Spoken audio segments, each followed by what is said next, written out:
Армысыздар, сіздермен киномен. Бүгін біз шынайы өмір желісімен түсірілген Стэнфордтық түрме тәжірибесі атты фильмге шолу жасаймыз. Арнаға тіркеліп лайк басып комментарий қалдыруды ұмытпаңыз. Ал біз бастаймыз. Ты тряпка. Тебе бы выбили все зубы и пустили бы по кругу. 1971 жылы психолог Филипп Зимбарда адамдардың түрмеге түскеннен кейінгі әрекетін зерттеп тәжірибе жүргізу үшін студенттерді іріктеуде. Олардың әрқайсысы күніне $15 алады. Барлық қатысушылар кездейсоқ тәртіпте тұтқын мен күзетші болып екі топқа бөлінеді. Қатысушылардың ешқайсысы өз еріктерімен күзетші болғысы келмейді. Кімнің күзететінін тыйын лақтыру арқылы анықтайды. Бірақ Зимбарда оларды іріктеген кезде сұхбат кезінде айтылған мүмкіндіктеріне қарай бөлдік деп өтірік айтады. Стэнфорд университеті түрмеге айналады.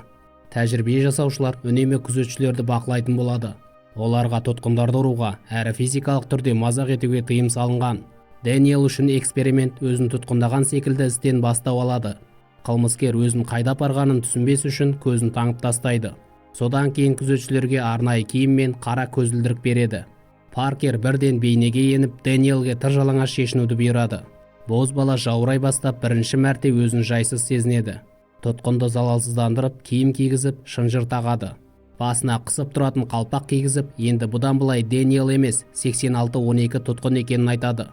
Оған қапаста тағы 2 тұтқынмен тұруға тура келеді.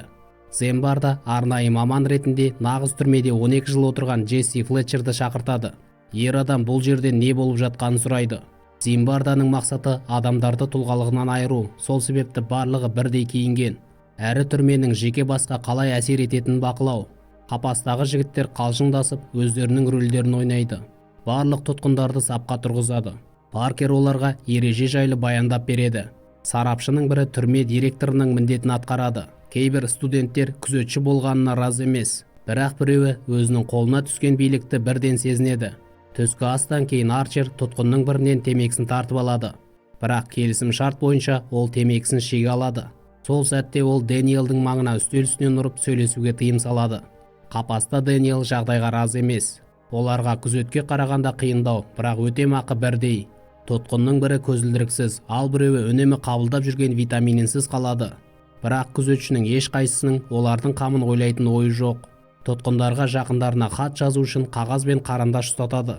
10 сағат өтпестен тұтқынның бірі тегін жазудың орнына номерін жазып қойған. Түгендеу кезінде Арчер тұтқындарға қайта-қайта номерлерін қайталатып мазақ етеді. Ол кейін номерді кері айтыңдар дейді. Содан кейін жас сылқым секілді әндетіп қайталатады. 5704 3401.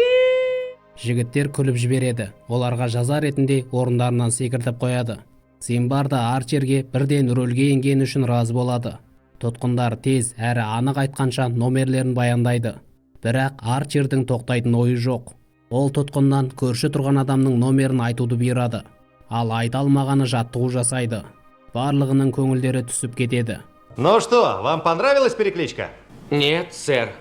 Дэниел өзінің маңғаздығының кесірінен жазалау камерасына тоғытылады. Біраз уақыттан кейін оны босатып бөлмесіне жібереді. Ол төсегін жинамайынша ешкім ұйқыға жатпайды. Дэниел төсегін жинап жатып күзетшіні балағаттайды. Арчер оны естіп қойып сайқымазаққа жаза ретінде жаттығу жасатады. Содан кейін Дэниел қайта оралып төсегін реттейді. Бірақ Арчердің ойынша бұрыштар тура емес. Нәтижесінде ол төсегін 12 мәрте реттейді. Арчер өзіне разы болады. Екінші ауысымның күзетшілері тұтқындардың бұндайға шыдағанын естіп разы болып, өздері де көңіл көтеруге кіріседі. Күзетшілер тұтқындарды түн жарымда оятады. Олар барлығына ауыр жаттығулар жасатады. Питер барлығынан ерте аяқтайды. Сол үшін оған қосымша жаттығу жасатады. Питер ашуға мініп күзетшінің бірін шошқа фашист деп атайды. Ол да жазалау камерасына тоғытылады. Күзетші Арчердің тірлігін жалғастырғысы келіп Дэниелге реттелген төсекті реттегенсің дейді. Тұтқын күзетшіге атылған сәтте бетінен шоқпармен ұрады. Зерттеушілер бұл көріністі көреді, бірақ ешқандай шара қолданбайды. Дэниелді Питердің жанына карцерге жабады. Келесі күні түскі ас кезінде ешкім сөйлеспейді. Джерридің көзілдіргінсіз басы ауыра бастайды. Ол затын бермейінше үстел үстінен тұрудан бас тартады. Бірақ байқұс жігітті күшпен жазалау камерасына тоғытады. Сол кезде көмекшілер Зимбарданы шақыртып араласу керек пе деп сұрайды. Бірақ профессор қарсы болады. Бой бермейтін тұтқындарды жазалау камерасынан босатып, бір-бірімен келісіп алмас үшін әртүрлі қапасқа жабады. Бірақ олар ендігі жоспар құрып үлгерген. Келесі ауысымның күзетшілері қалпақ пен кесілген номерлерді табады. Оған қоса тұтқындар бірінші қапастың есігін бекітіп тастаған. Так держать камеру номер 1! Мы поддерживаем вас! Күзетшілер бірден Зимбардаға шағымданады. Бірақ ол тек бұл сендердің жұмыстарың, сендердің қолдарында барлық билік деп жауап береді. Питер көмекке басқа да күзетшілерді шақырады. Олар екінші қапасқа басып кіріп тұтқындардың төсеніштерін тартып алады. Үшінші қапастың қорқақтары төсеніштері мен жастықтарын өздері береді. Ал Джефф болса қалпағын киюден бас тартады.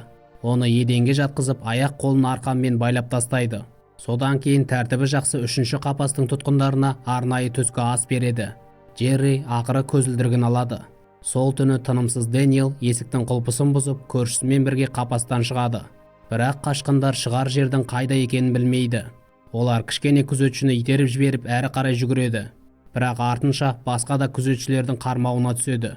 Қашқындардың киімдерін шешіп тастайды. Тыр жалаңаш Дэниелді жазалау камерасына жабады. Сол арада жұмысқа Арчер кіріседі. Ол алдымен қарсылық топты өрт сөндіргішпен залалсыздандырады. Содан кейін көмекшілеріне есікті бұзуды бұйырады. Суықтан дірілдеп отырған Дэниел дәрігерді немесе директорды шақыруды сұрайды. Арчер тұтқындарға төсеніштерін қайтаруға келісіп, дәрет сындыру үшін шелек береді. Дэниел өзін қатты жайсыз сезініп жіберуін жалына сұрайды. Зимбардаға араласуға тура келеді. Тұтқынды кеңсеге әкеліп, денсаулығында қандай ақау барын айтуын сұрайды. Жігіт асқазаны ауыратын айтып, дәрігерге қаралу үшін шыққысы келетінін айтады. Бірақ тәжірибесі бар Флетчер бұның барлығы өтірік, жігіт жай қорыққан дейді. Ты тряпка. Тебе бы выбили все зубы и пустили бы по кругу.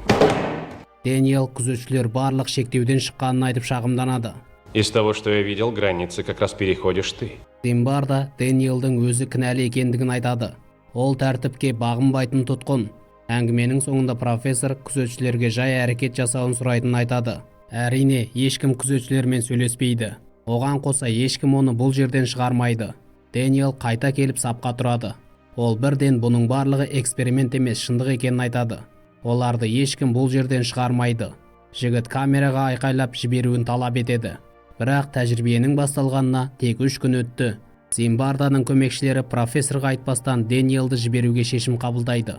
Ер адам бұндайға қатты қапалы болады. Оның жігіттің өзіне қол жұмсаймын дегенмен қоса, келісім шарт бойынша жіберуін өтінген кезде жіберуі керектігіне түкіргені бар. Енді оның орнына басқа үміткерді табу керек. Қалғандарына жігіт қатаң режимге ауысты деп өтірік айтады. Бұл күні кездесу күні. Тұтқындарға туыстарына бұл жерде жақсы деп айту бұйырылған. Күзетшілер оларды бақылап жүріп, артық әңгіме айтуына жол бермейді. Питердің ата-анасы оның сырт келбеті мен денсаулығына алаңдаушылық білдіреді. Сол сәтте Зимбарда психологиялық қулықты қолданады. Ол әкесінен баласы басқаларынан әлсіз болып тапсырманы орындай алмайды ма деп сұрайды. Сол сәтте ер адам профессордың жағына шығады. Зимбарда Дэниел қайта келіп, қалғандарын құтқарғысы келеді деп ойлайды. Сол себепті университетте күзетіп отырады. Бірақ ол жолдастарын құтқаруға келмейді. Питер уайымға батып қалғандарымен бірге түскі ас ішуге де бармайды. Ол айқайға басып жастығын жыртып тастайды. Оны қалғандарымен бірге діндермен сөйлесуге әкеледі. Барлық студенттер өздерінің нағыз есімдерін айтуды қойған. Ал Питердің тілі күрмеле бастайды. Ол Дэниел секілді өзіне дәрігер сұратады. Сол уақытта күзетші Паркер қалғандарына Питердің қалай жасағанын айтқызады. Заключенный 819 поступил плохо. Заключенный 819 поступил плохо. Тұтқындар бұл сөзді қайталай бергендіктен Питердің жүйкесі сыр бере бастайды. Ол жағдайдың ондай еместігін айтып жылап жібереді. Зимбарда ол студенттің біткенін түсініп, оны босатуды бұйырады. Эксперименттің 5-ші күні университетке Кристина Маслак келеді. Ол бұрынғы студент, әрі профессор Зимбарданың қалыңдығы. Ол істен шыққан бір бақылаушыны алмастырады. Ал 416-шы Дэниелді алмастырады. Давай, новичок, ешь! Не хочу, мистер тюремный надзиратель. Студентті бірден жазалау камерасына кіргізіп, шұжығын жегенінше бұл жерден шықпайтын жеткізеді. Тұтқын Джефф құлдыққа бас ұрады. Ол күзетшілердің жақсы адамдар екенін айтып, өзін түзетуге күш салып жүргенін баяндайды. Ол өзінің туған күнін достарымен тойлату үшін ерте босатады деп үміттенеді. Флетчер оның сөзін бөліп, бұл жайлы ұрлыққа бармай тұрып ойлану керек еді дейді. Босату маманы болып отырған Флетчер мен Зимбарда оның ерік жігерін құм етіп, босатуы жайлы қаулысын қабылдамайды. Кристина жігіттен дәл қазір босатылсаң, тапқан ақшаңнан бас тартар ма едің деп сұрайды. Джефф ойланбастан иә деп жауап береді. Флетчер күтпеген жерден эксперименттен кетуді ұйғарады. Ол өзі тап болған қатаң әрі қатыгез жүйемен күрескен. Бірақ бұл сәтте өзі жек көретін адамдар қатарынан шыққан. Ол өзінің билігінен ләззат алған. Бұл ер адам үшін сұмдық дүние. Флетчер егер Джеффті үйіне жіберсе ғана қалуға келіседі. Басқа әріптесі өздерінің эксперименттің бөлігі болғанын айтады. Бұны енді эксперимент деп атауға келмейді. Оларға бұны тоқтату керек. Бірақ ол Зимбарда қаласа қалуға дайын. Арчер арнайы киімін киіп өзінің мазақ ойындарына кірісуге асығады. Ол жаңадан келгенге шұжықты артыңа тығамын деп қорқытады. Жігіт болса сендер әрі эксперимент ұйымдастырушылар ережені бұздыңдар деп бұндайға қатысудан бас тартады. Арчер студентке айқайлап есікті жабады. Кристина тұтқындардың басына қап кигізіп әжетханаға апарғанын көреді. Қыз Зимбардаға не ойлайтынын жайып салады. Олар қылмыскер емес, қарапайым балалар, олар үнемі күйзелісте жүр, бірақ ешқандай жаман дүние істеген жоқ. Ереже бойынша олардың барлығы эксперименттен кете алады. Олар бұны айтқанда, бірақ Зимбарда оларға жол бермеуде. Олар профессордан қорқады. Ешқандай ғылым әлемі бұндай қатыгездікті ақтай алмайды. Профессор бұны дәл қазір доғаруы керек. Сол уақытта Арчер тіл алатын тұтқындарды да мазақ етеді. Томды айтқанды орындағаны үшін мазақ етеді. Егер оған дәл қазір біреумен бол десеше, болмаса жаңадан келген шұжығын жемесе, тұмсығын бұз десе, Томды балағат сөз айтуға итермелейді. Бірақ ол діни көзқараста болғандықтан балағат сөз айтудан бас тартады. Арчер оған қалай айқайласа да, Том өзінің қағидасын бұзудан бас тартады. Күзетші, егер Том нақұрыс деген сөзді айтпаса, ешкім ұйқыға жатпайды дейді. Бір сәтте ол бұл сөзді айтады. Енді ол балағат сөз айтқан үшін жаттығу жасайды. Оған қоса күзетші оны аяғымен басуда. Бұл аздық етіп Томның арқасына басқа тұтқынды отырғызып қояды. Артынша екіншісінде Том оларды көтер алмай еденге құлайды. Ақыры Зимбарда эксперименттің неге айналып бара жатқанын түсінеді. Күзетшілер тұтқындарды тағы қалай мазақ етуге болатынын талқылайды. Бір тұтқынды тізерлетіп отырғызып қойып, екіншісін артына тұрғызып, қосылып жатқандай бейнелеуді бұйырады. Романтикалық жағдайды туындату үшін жаңадан келгенге әндетуді бұйырады. Ақыры бөлмеге Зимбарда кіреді. Этот эксперимент окончен. Ешкім орнынан қозғалмағандықтан басқаша айтуға тура келеді. Стэнфордская окружная тюрьма отныне закрыта. Вы все свободны. Тек осыдан кейін ғана тұтқындар жеңіл дем алады. Эксперимент 6 күннен кейін аяқталады.